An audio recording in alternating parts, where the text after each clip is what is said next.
for me, it was interesting because I thought Dolby Atmos was only for Marvel movies and huge movies. Yeah. And then when they gave us the grants, they say, no, actually, we're interested in independent filmmaker exploring that technology to see how you could use Atmos as a narrative tool. And it's actually what we did in the mix. It was super interesting to use it specifically for the dreams or the reconnection to nature or the womb center as an immersive experience. And the rest of the film would not have the Atmos, so you would just have dialogue scenes that are, you know, in normal Dolby sound.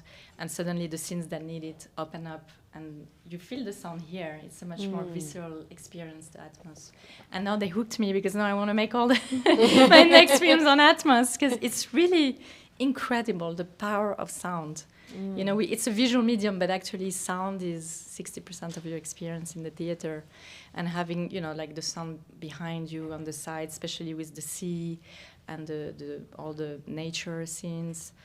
So I experienced it in the mix. I was really amazed. At the beginning, I was like, oh, it's a new toy, it's a new technology, but it's actually, it's addictive, it hooks you. It all came from giving birth in New York, and I felt it was science fiction. I mean, the commodification of birth. I don't know if you remember, there's a documentary called The Business of Being Born. That was really exploring how, you know, in America, the C-section rate is like close to 50%. Well, it should be 12% according to the UN.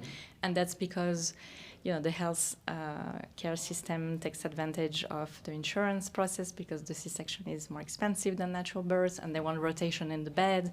And I started thinking, oh my God, they're commodifying birth. It's so it was this idea of like my first film was exploring the commodification of the soul. I wanted to explore the commodification of motherhood and the commodification of the womb.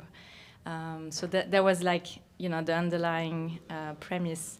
And then, you know, the dreams I had when I was pregnant were very strange. And so it all added up to become this film. If you look at the news, there's some very powerful person talking a lot about going to Mars and focusing on things that don't seem very urgent as human beings, given that we have wars and we have climate change to address.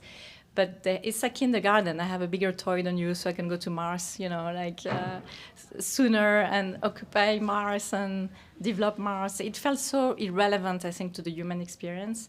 And I think it's hubris, you know, like, I think if you have that much power, maybe you want to try to reinvest in the planet instead of trying to find an escape that would be for what, the 0.001% will have access to that? It really was the first script that I'd read in a number of years where I was just like, this is undeniable. I have to be a part of this in some way. It ticked every box of what I was looking for. Obviously, the largest one being Sophie as a filmmaker and as a beautiful writer, but to have this incredibly female journey put in a way that was incredibly accessible and digestible from a reading point of view, and then I think from an audience point of view, it's the same.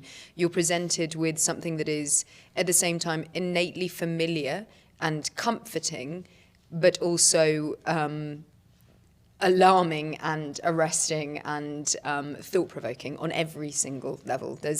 I had a screening for my friends and family, and each individual person, for all of their individual where they are in their lives, who they are, all came away thinking the film was about something different, which I thought was extraordinary. Yeah. I mean, much the same as Amelia, when I first read the script, it sort of slaps you around the face, really, but in a very satirical way.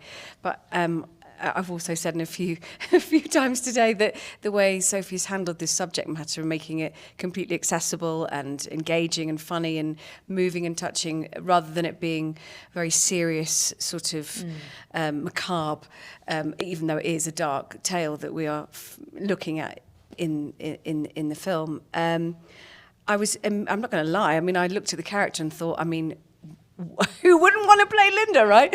So that was a bit of a gift, and I don't think that I've really ever seen this subject matter handled like this in terms of outsourcing wombs, or is that the future of technology, or how do we remove everything? How do we detach ourselves from the one place where we all come from? Is you know, is a womb. So is that really, I hope that's not the way we're headed, but it was arresting, really arresting moment reading that amazing script.